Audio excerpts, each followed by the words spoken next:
Hey Smart Scout, today we're going to help you learn how to use the categories tool for wholesale. Now, the important thing when we talk about wholesale here at Smart Scout is that we want to make sure you know that we're talking about business to business communication.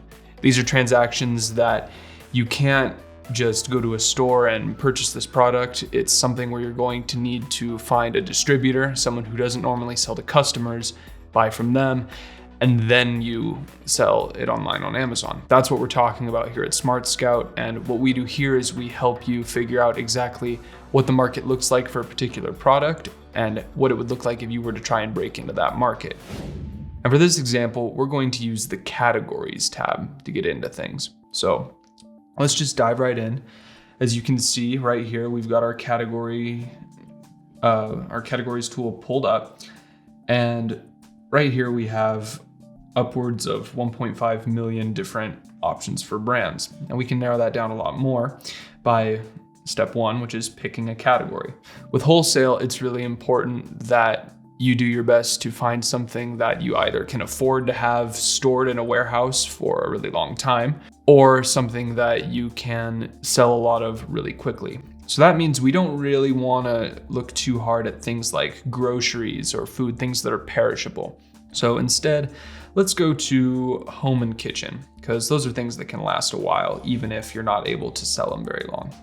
So we are just going to hit search on that, see what that pulls up for results. And as you can see, we've already narrowed it down a whole lot, but we can do even better than that. We can get a few better filters to make sure that you have the most success when you're looking for markets to break into. The next important thing is this first column right here called the Amazon in stock rate. As you can see right here, it says this is based off of the last 90 days, and this is Amazon as a seller. So this percentage right here is the percentage of time that Amazon as a seller is carrying this product.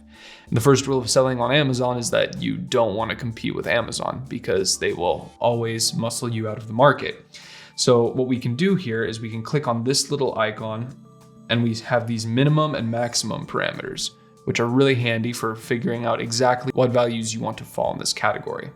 So if I go here, let's say that I don't want Amazon to carry this product any more than 20% of the time. So as you can see, we've put in 20% and now nothing higher than that is going to show up here. So you can set this as low as you want. I mean, I've had plenty of times when I've said I don't want to compete with Amazon at all.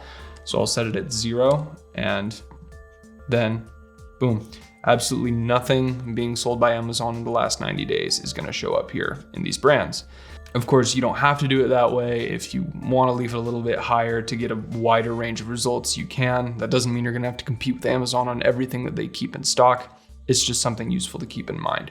Let's leave it at 0% right now, just so we can be absolutely sure, have that peace of mind. And next we'll move on to the average number of sellers. This is important because if you only see something with one seller, then that means that you could be dealing with someone who has a dominant share in the market. And just like competing with Amazon, you don't really want to spend too much time competing with someone who has a dominant share and has really got their place established in that market. But if there's also too many sellers, then it can be really hard to stand out and make yourself seem unique. So what I like to do is I like to set a happy medium here. Let's say we want a minimum of 2 sellers, but we don't want more than 5. We'll click on that. And voila, now we've got a nice range of sellers and we've reduced it even more. We've gone all the way down to 11,000 now, and we've got a pretty decent amount of results, but we also have a lot better understanding of what we want, and it's a lot better to break into these markets now. They're a lot easier. So now another great way, just in case this doesn't do what you need to, is to check for brands that have dominant sellers in them at all. We can do this in the categories tab with this dominant seller name column right here. So you can see, even though we did filter out a few of these that might be more likely to have dominant sellers, there's still a couple that do have that. So just to really make sure we get everything taken care of, we can click here and go to this and then select blanks. This is going to filter out any category that has a dominant seller at all. So now we've got that range, and we've also managed to trim out everyone else who could still be a dominant seller in the market. So that means that we're really able to have as good of a chance, as level of a playing field as we could possibly want for this break-in that we're going to do to this market. Now, these are all really basic things that we just want to do in general if we're going to get into wholesaling. But there's also things that you can keep in mind for your business specifically when you're thinking about your particular scale, what your budget's like, what kind of seller you want to be. There are a few more things we can do to help you get a really precise search. For example, if your budget is not the biggest, you don't want to be spending too much money on really expensive products that could be hard to sell. So let's say we go to average selling price and we don't want to do anything that's more expensive than $100 per product. We can click that. We've shrunk down the results a little bit more, and now we know that everything is going to be within our budget. If you're worried about things like FBA fees, if you really want to make sure that Amazon doesn't charge you any extra money on that, a good starting point here is to go to average product size and say that we don't want anything larger than whatever it is your desired value is, and we'll cut down on that some more too. So now we've kind of got things filtered. There's a whole lot of other options you can play around with. You can play with monthly revenue to make sure that you're making enough money, but also not breaking into too big of a market. You can look at reviews, FBA sellers, brand score. There's a whole bunch of different options for you. And now that we've been able to get that taken care of and we've really got a very precise search, it's time to start looking at the brands to find out what are some of these products that we can sell. So let's say that I'm looking at Per Steam, World's Best, and I really want to know more about the products that they have. I can click on this Show Brand tag, and this is going to take me to all of the products that they sell right here. Now, if we look at this, we can see we have the ASIN, we have a little image for what this is. It looks like they're selling clothing irons, and so we can take a look at what it actually is, the brand, what category it belongs to.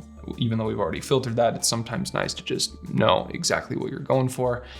And we can take a look at all these others, all of the information we could want. Again, we can see that our filters are holding up. We're not going to have to buy anything that's outside of our price range.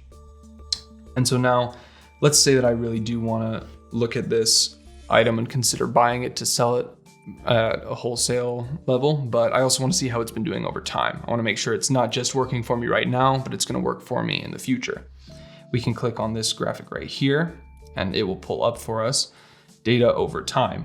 We can see the seller's rank of this product. We can see what its price has been like. We can see the reviews, and we can really track just how well it's been doing and get a good idea, not just of what it's looking like now, but what it's going to look like in the future based on the past.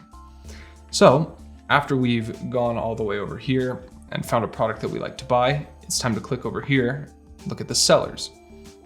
So now you can see these sellers here are all listed with this brand. And if we want to look at what they sell, sometimes they don't have what we're looking for. Sometimes they're not exactly what we need, but we can keep on checking. And sure enough, this seller right here has the product that we want. They have what we've been looking for. So now we can exit out of this, go back to them. And if you want, you can click right here on their seller ID, and this will bring up their seller page in Amazon, and you can get a much better look at that. I accidentally opened up another tool there. Let's try that again.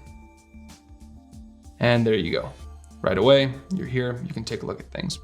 Now, obviously, you're not gonna end up actually buying this product from them. You're gonna have to go to a distributor, but it is nice to be able to take a look at your competition, see what they would be doing, and again, get a better idea of what it would be like if you were going to break into that market. So by the time you've done all this, by the time you run through this process, you should know exactly what it looks like to analyze a wholesale market, and you should have a much better idea of if you can break into this market, if it's the right thing for you, or if you need to keep looking somewhere else. Thank you for watching, and hope you keep searching smarter, not harder.